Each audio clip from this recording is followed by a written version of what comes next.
Hello everyone, मेरा नाम गौरव मंडल है और मैं आपका स्वागत करता हूं इस वीडियो में जहां पर हम डिस्कस करेंगे इंस्पिरेशन। कई बच्चे मुझसे पूछ रहे हैं आजकल कि उनको समझ नहीं आ रहा कि वो इंस्पिरेशन कहां से ले, इंस्पिरेशन क्या होता है, उसका यूज़ क्या होता है। और कई बच्चों को ऐसा लगता है कि इंस्पिरेशन का मतलब है कि जिस चीज़ से इंस्पायर हुए उस चीज़ को आपने अपने कपड़े पे चिपका दिया। तो आज हम इंस्पिरेशन की 5 बातें जानेंगे। पहला कि इंस्पिरेशन होता क्या है, राइट। दूसरा, इंस्पिरेशन कहाँ से मिलता है। तीसरा, इंस्पिरेशन ले क्यों। और चौथा, इंस्पिरेशन को यूज़ कैसे करें। और पांचवा कि फैशन डिज़ाइनर्स इंस्पिरेशन को यूज़ कैसे करते हैं। ठीक है, तो स्टार्ट करते हैं हमारी बात। पहली चीज़ है कि इंस्पिरेशन है क्या। अब इंस्पिरेशन का मतलब यही है कि वो एक डिज़ाइन प्रोसेस को स्टार्ट करने का पहला ट्रिगर पॉइंट होता है, पहला पॉइंट होता है कि वहाँ से डिज़ाइन प्रोसेस स्टार्ट होता है। अब डिज़ाइन प्रोसेस का मतलब क्या है। डिज़ाइन प्रोसेस का मतलब वो सारे मेथड्स हैं, वो सारा प्रोसेस है जिसकी वजह से एक डिज़ाइनर एक कलेक्शन बनाता है। अब उस कलेक्शन में क्या क्या होता है। उस कलेक्शन में एक नया कलर पैलेट होता है, उस कलेक्शन में नए फैब्रिक्स होते हैं, नई नई एम्ब्रॉयडरीज या प्रिंट होते हैं, और उस कलेक्शन में एक नई शेप होती है। इन चारों चीज़ों को हम बोलते हैं एलिमेंट्स ऑफ डिज़ाइन, राइट। तो एक डिज़ाइनर को हर बार जब उसे एक प्रोजेक्ट या एक ब्रीफ मिलता है डिज़ाइन करने के लिए, उसको खोज होती है एलिमेंट्स ऑफ डिज़ाइन की कि मुझे इस बार कोई नया एलिमेंट्स ऑफ डिज़ाइन मिल जाए, मुझे एक नया कलर पैलेट मिल जाए, मुझे एक नया शेप मिल जाए, मुझे पता चल जाए कि मैं एम्ब्रॉयडरी कैसे करूं, मैं कौन से कलर कॉम्बिनेशन को साथ में जोड़ूं, ताकि मैं एक कलेक्शन बना सकूं कि जब आप उस सारे पीसेस को साथ में देखें तो वो लगे कि एक कलेक्शन है, अलग अलग पीसेस नहीं है। अगर आपको अलग अलग पीसेस बनाने हैं तब हमें ये पूरे डिज़ाइन प्रोसेस को फॉलो करने की जरूरत नहीं है। तो अब इंस्पिरेशन से डिज़ाइनर एक स्टोरी बनाता है, एक कॉन्सेप्ट बनाता है। उस कॉन्सेप्ट से उसको वो सारे के सारे डायरेक्शन मिलते हैं जिससे कि वो सारे एलिमेंट्स ऑफ डिज़ाइन उसमें से निचोड़ लेता है। फॉर एग्जाम्पल, अगर मैं बटरफ्लाई से इंस्पायर्ड हूँ तो मुझे धीरे धीरे उस बटरफ्लाई के पिक्चर्स में लगाऊंगा एज अ इंस्पिरेशन बोर्ड। फिर उसके बाद में उसका कॉन्सेप्ट लिखूंगा कि ये बटरफ्लाई है क्या, बटरफ्लाई का मतलब क्या होता है, इसके अलग अलग कलर्स हैं, उसके ऊपर पैटर्न्स हैं, मैं उनमें से वो पैटर्न्स निचोड़ूंगा।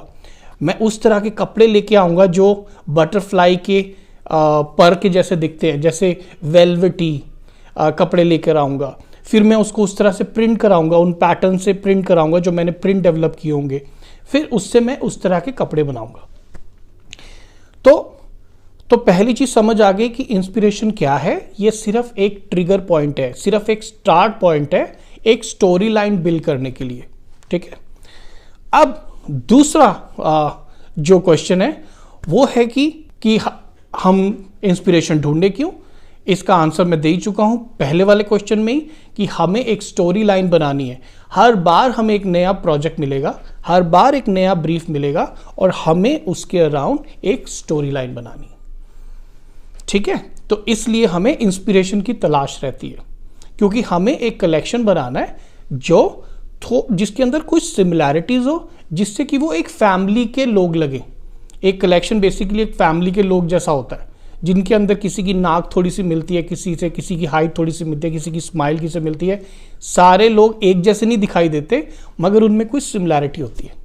इसलिए लोग एक अच्छी स्टोरी लाइन ढूंढने के लिए इंस्पिरेशन ढूंढते हैं।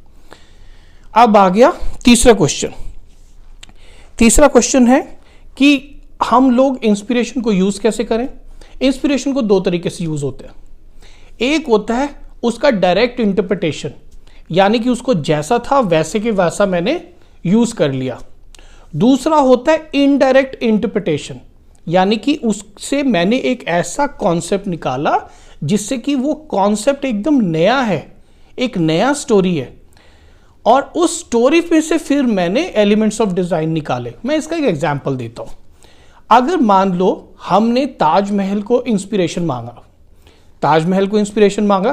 तो हमें पता चल गया कि वाइट कलर का ताजमहल है, उस पर नक्काशी हुई हुई है, ऐसे ऐसे पैटर्न्स हैं, और हमने उस तरह से एक पूरे का पूरा कलेक्शन बना दिया जिसके अंदर वाइट कलर के कपड़े थे और उसके अंदर एम्ब्रॉयडरी ऐसी थी जैसे वहां से नक्काशियां थी। ये बिल्कुल डायरेक्ट है, जैसे आपने देखा वैसे बना दिया, मगर इसके अंदर कुछ नयापन नहीं है, राइट। अब आता है ज्यादा इवॉल्व्ड तरीका, वो होता है इनडायरेक्ट इंटरप्रिटेशन, राइट। अब मैंने ताजमहल से इंस्पिरेशन लिया, अब मैंने ताजमहल को पढ़ना शुरू किया, अब मुझे पता चला कि धीरे धीरे ताजमहल को जब मैं देखता हूं कि बहुत लोगों के हाथ काटे गए, 20,000 लोगों के हाथ काटे गए, तो उसमें खून ही खून है। मेरा जो इंस्पिरेशन ताजमहल है, अब मेरे को उस ताजमहल के अंदर एक नई स्टोरी दिखाई दे रही है, जिसके अंदर ब्लड है, जिसके अंदर दर्द है, जिसके अंदर जिसका मूड एकदम डेंजरस है, एकदम एग्रेसिव है। अब मेरा जो कलर पैलेट है, शायद वो सफ़ेद ना हो, शायद वो काला हो, शायद वो ग्रे हो, शायद वो लाल हो, ठीक है। अब मैं इसमें से एक नया कलर पैलेट निकाल रहा हूं क्योंकि मैं इनडायरेक्टली यूज कर रहा हूं ताजमहल को। अब मैं एक नई जगह पर जा रहा हूं जो मुझे भी पहले पता नहीं था। इनडायरेक्ट इंटरप्रिटेशन का फायदा यह है कि डिजाइनर को शुरू में पता ही नहीं होता है कि उसका इंस्पिरेशन उसको किस तरफ ले जाएगा, मगर अगर आप डायरेक्ट कर रहे हैं तो आपको पता है कि मुझे ये चीज़ पसंद आई, ऐसे कैसे मैं बना दूंगा। मगर वो तो एक छठी का क्लास का बच्चा भी कर सकता है कि भाई कोई चीज़ उसको दो, उसको बोलो इससे इंस्पायर होकर कुछ बनाना है, तो वो वैसे का वैसे ही बना देगा। मगर एक जो डिज़ाइनर, जो दुनिया के सबसे बड़े डिज़ाइनर है, वो उस इंस्पिरेशन को कंसेप्चुलाइज करते हैं, कॉन्सेप्ट बनाते हैं, उसके ऊपर रिसर्च करते हैं, फिर उसके बाद उस कॉन्सेप्ट से वो अपने एलिमेंट्स ऑफ डिज़ाइन निकालते हैं, ताकि जब अब नया कलेक्शन बने तो उसके अंदर शायद इंस्पिरेशन का 2% दिख रहा हो, मगर कॉन्सेप्ट का 100% दिख रहा हो, राइट। तो जो मेरा दूसरे वाला इनडायरेक्ट इंटरप्रिटेशन है ताजमहल का, तो शायद उसका कलर पैलेट सफेद नहीं है। तो इस चीज को हम बोलते हैं कंसेप्चुलाइजेशन, जिससे कि आप एक इंस्पिरेशन को इनडायरेक्टली इंटरप्रेट कर सकते हो और एक नई स्टोरी बना सकते हो। और इस स्टोरी में लोगों के लिए सुनने के लिए नया होगा, लोगों को इसके लिए ज्यादा आकर्षण होगा, क्योंकि ये स्टोरी उन्होंने पहले किसी फैशन डिजाइनर से सुनी नहीं, ठीक है। अब है 5वां क्वेश्चन कि फैशन डिजाइनर्स इंस्पिरेशन को यूज कैसे करते हैं। ऑफ कोर्स हर एक डिजाइनर को हर एक प्रोजेक्ट में एक नया इंस्पिरेशन की तलाश रहती है। अब उस तलाश में उनको जैसे इंस्पिरेशन मिलता है वो उससे कंसेप्चुलाइज करके कॉन्सेप्ट बना के उसके 15 से 20 गारमेंट बनाता है। मगर अगर आप अरमानी के शो देखोगे, गुची के शो देखोगे, शनेल के शो देखोगे, इसमें तो 150 कपड़े होते हैं। तो अगर आप एक इंस्पिरेशन से 150 कपड़े बनाओगे तो थोड़ी देर के बाद जितने भी आपके फैशन जो आपके फॉलोअर्स हैं वो सब बोर हो जाएंगे कि यार एक ही इंस्पिरेशन से। तो वो क्या करते हैं, हर एक सीजन वो 4-5 डिफरेंट इंस्पिरेशन से स्टार्ट करते हैं, ताकि एक इंस्पिरेशन से 25 गारमेंट बना लिए, दूसरे इंस्पिरेशन से 25 बना लिए, तीसरे से 25 बना लिए। और ये जैसे जैसे तुमने अलग अलग इंस्पिरेशन तुमको अलग अलग कलर पैलेट दे रहा है, अलग अलग बॉडी शेप्स दे रहा है, अलग अलग मटेरियल दे रहा है, और उससे जब आप पूरा शो देखते हो तो पहले 15 गारमेंट 20 गारमेंट एक जैसे दिखाई देते हैं, फिर एकदम से कलर पैलेट चेंज हो जाता है, फिर 15-20 गारमेंट एक जैसे दिखाई देते हैं, फिर एकदम से एक प्रिंट आ जाता है, फिर आपको 15-20 गारमेंट वैसे दिखाई देते हैं। तो वो डिजाइनर 5 या 6 इंस्पिरेशन को के साथ वर्क कर रहे हैं। सो अगर आप सच में देखें कि दुनिया के सबसे बड़े डिजाइनर्स हैं, वो पहली बात इंस्पिरेशन को डायरेक्टली यूज नहीं करते, क्योंकि वो तो बहुत ही ऑब्वियस है। तो वो लोग क्या करते हैं, वो कंसेप्चुलाइज करते हैं। तो अगर आप जैसे मेरे वेबसाइट पे जितने भी कोर्सेज हैं उसमें सबसे पॉपुलर कोर्स है फैशन डिजाइन प्रोसेस, क्योंकि उसके अंदर बच्चों को ये पता चलता है कि भाई इंस्पिरेशन को अकेला नहीं समझना है, इंस्पिरेशन को पूरे डिजाइन प्रोसेस के साथ समझना है, तभी वो समझ आएगा, राइट। कि आप एक इंस्पिरेशन लेके उसको आप कितनी अच्छी स्टोरी बना सकते हैं, ये मेथड समझना है। सिर्फ यही नहीं कि ओ सर मैं तो इसके ऊपर कलेक्शन बनाना है पर मेरे को तो इंस्पिरेशन नहीं मिल रहा। इंस्पिरेशन कुछ भी लेके आप उसको कितना भी अच्छा बना सकते हो कंसेप्चुलाइज करके, राइट? कि सिर्फ इंस्पिरेशन अकेला नहीं है, इंस्पिरेशन के साथ एक पूरी प्रोसेस स्टार्ट होती है। तो उस प्रोसेस को सीखो, क्योंकि बच्चों को वो प्रोसेस पता नहीं है, वो सिर्फ पहले ही दरवाजे पे उनको समझ नहीं आता दरवाजे के अंदर घुसना कैसे। अब हम बात करते हैं चौथे क्वेश्चन की, जो है कि हमें इंस्पिरेशन कहाँ से मिल सकता है। अब इंस्पिरेशन हमें दो जगह से मिलता है। एक तो मिलता है टैंजिबल जगहों से, उन जगहों से जहां जिन चीज़ों को हम छू सकते हैं, हम महसूस कर सकते हैं। जैसे कि ये चेयर जिस पे मैं बैठा हूं, ये एक इंस्पिरेशन हो सकता है। किसी की पेंटिंग इंस्पिरेशन हो सकती है, आर्किटेक्चर, बिल्डिंग्स इंस्पिरेशन हो सकती है, कोई ज्वेलरी इंस्पिरेशन हो सकती है। आपके घर पे इतना सारा सामान रखा हुआ है, उसमें से कोई भी चीज़ इंस्पिरेशन हो सकती है। नेचर में इतनी सारी चीज़ें हैं, फ्लावर्स हैं अलग अलग, पत्ते हैं अलग अलग, इतने सारे जानवर हैं, मेरीन लाइफ है, मेरीन के अंदर इतने सारे फिशेस हैं। ये सारी की सारी चीज़ें हम छू सकते हैं। तो इसको हम बोलते हैं टैंजिबल रिसोर्सेज, कि या तो आप किसी टैंजिबल रिसोर्स से इंस्पिरेशन उठाओ, या जो दूसरा है वो है इंटैंजिबल। वो चीज़ें आपकी इंस्पिरेशन बन सकती है जिनको आप छू नहीं सकते।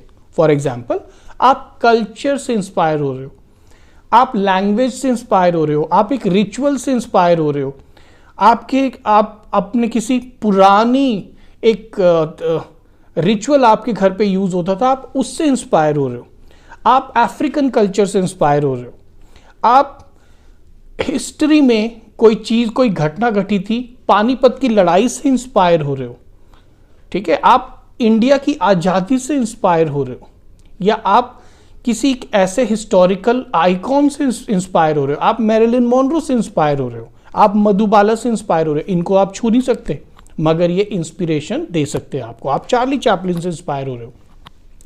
तो बेसिकली ये दो रिसोर्सेज हैं। जैसे कि दूसरा रिसोर्स जो मैंने इनटैंजिबल बोला, जिसे हम छू नहीं सकते, इसके अंदर फैशन डेकेड्स हो सकते हैं, कि 1940 का जो फैशन डेकेड था, जो उस टाइम पे फैशन था, आप उससे इंस्पायर्ड हो, 1980 से इंस्पायर्ड हो, 1990 से इंस्पायर्ड हो। तो ये सारी जगहें, कल्चर, टाइम, ये सब चीज़ें हम छू नहीं सकते, मगर दुनिया के बड़े डिज़ाइनर कल्चर से इंस्पायर होते हैं, वो मूवमेंट से इंस्पायर होते हैं कि अरे एक मूवमेंट नया आया है, तो मुझे ब्लैक लाइफ मैटर आया है, तो मुझे इससे इंस्पायर होना है। अब इसे आप छू नहीं सकते, मगर आप इसको इंस्पिरेशन लेके इसकी एक कॉन्सेप्ट बनाते हो, जिसको हम कंसेप्चुलाइजेशन कहते हैं, जो कि हमारे फैशन डिज़ाइन प्रोसेस का एक बहुत बड़ा पार्ट है। और यही चीज़ आप सीखते हो, और यही चीज़ आप सीखते हो फैशन डिज़ाइन कोर्स में, जो मेरे वेबसाइट पे है। सो इस वीडियो से हमने क्या सीखा? पहली बात, इंस्पिरेशन क्या है? इंस्पिरेशन एक ट्रिगर पॉइंट है एक डिज़ाइन प्रोसेस का। इंस्पिरेशन को हम कैसे यूज़ करते हैं? हम उसमें से एक स्टोरी निकालते हैं, उस स्टोरी में से हम एलिमेंट्स ऑफ डिज़ाइन निकालते हैं, जिससे हम एक कलेक्शन बनाते हैं। इंस्पिरेशन हमें कहाँ मिलती है? इंटैंजिबल सोर्सेज से और टैंजिबल सोर्सेज से। इंस्पिरेशन को डिज़ाइनर कैसे यूज़ करते हैं? इंस्पिरेशन को डिज़ाइनर्स यूज़ करते हैं, अगर बहुत सारे कपड़े बनाने हैं तो 5-6 इंस्पिरेशन यूज़ करते हैं। और इंस्पिरेशन को कैसे यूज़ किया जा सकता है? या तो डायरेक्ट इंटरप्रिटेशन या इनडायरेक्ट इंटरप्रिटेशन। डायरेक्ट इंटरप्रिटेशन में जो इंस्पिरेशन है आप वही का वही छाप देते हो कपड़ों में, और जो इनडायरेक्ट इंटरप्रिटेशन है उसमें आप उस इंस्पिरेशन के अराउंड एक कॉन्सेप्ट बनाते हो, और उस कॉन्सेप्ट से आप एलिमेंट्स ऑफ डिज़ाइन निकाल के कपड़े बनाते हो। होप कि आपको इस वीडियो से थोड़ा बहुत इंस्पिरेशन के बारे में समझ आया होगा। मैंने एक और वीडियो बनाया हुआ है इंस्पिरेशन के ऊपर। अगर आपको अभी भी कुछ इश्यूज़ हैं, प्लीज़ मैसेज बॉक्स में लिखिए।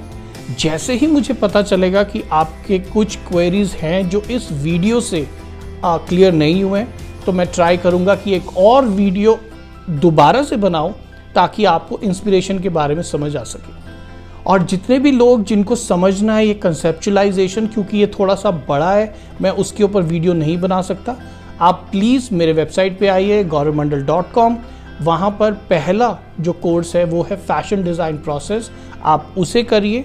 वो एक इंटरनेशनल लेवल का कोर्स है, उसके अंदर असाइनमेंट्स हैं, तो आप जो सुन रहे होंगे आप असाइनमेंट भी कर रहे होंगे। आपको वो सुनने के साथ साथ आप जैसे जैसे असाइनमेंट करोगे कंसेप्चुलाइजेशन आपके दिमाग में घुस जाएगा। ओके, तो मैं आपसे दोबारा मिलूंगा एक नए वीडियो के साथ, ताकि आपको फैशन डिज़ाइन के बारे में थोड़ी और जानकारी हो सके।